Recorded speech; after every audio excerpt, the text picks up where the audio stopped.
இப்போ பில்லு வாங்குறதுக்கு ஒவ்வொரு அலுவலகத்துக்கும் போய் பாருங்க. மாண்புமிகு அமைச்சர் அவர்களே, நீங்க ஏதாச்சும் போலீஸ் டிபார்ட்மெண்ட் அது உங்க கையில் இருக்கு பாருங்க. நீர்வளத்துறையிலே 3% கொடுத்தா தான் பில்லுன்னு சொல்லி சொல்றாங்க.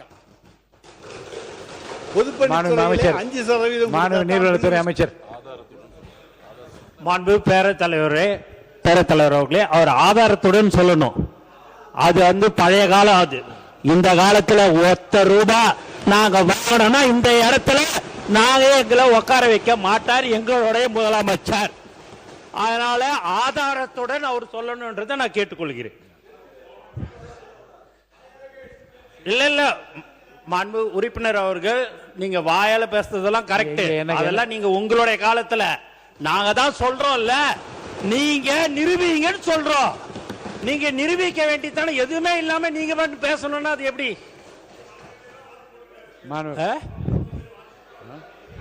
யாரு போட்டிருக்கிறா?